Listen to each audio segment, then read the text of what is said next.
اور ان میں بعض ایسے ہیں جو پیغمبر کو ایذا دیتے ہیں اور کہتے ہیں کہ یہ شخص نرا کان ہے۔ ان سے کہہ دو کہ وہ کان ہے تو تمہاری بھلائی کے لیے، وہ اللہ کا اور مومنوں کی بات کا یقین رکھتا ہے، اور جو لوگ تم میں ایمان لائے ہیں ان کے لیے رحمت ہے، اور جو لوگ اللہ کے رسول کو رنج پہنچاتے ہیں ان کے لیے عذاب علیم تیار ہے۔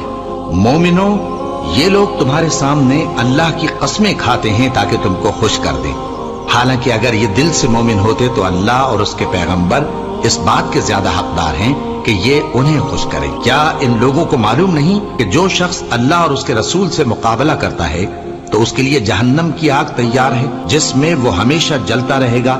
یہ بڑی رسوائی ہے۔ منافق ڈرتے رہتے ہیں کہ ان کے بارے میں کہیں کوئی ایسی صورت نہ اتر آئے کہ ان کے دل کی باتوں کو ان مسلمانوں پر ظاہر کر دے۔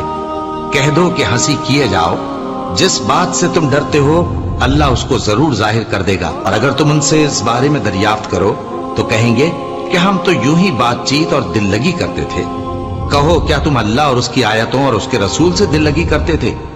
عذر مت پیش کرو، تم ایمان لانے کے بعد کافر ہو چکے ہو۔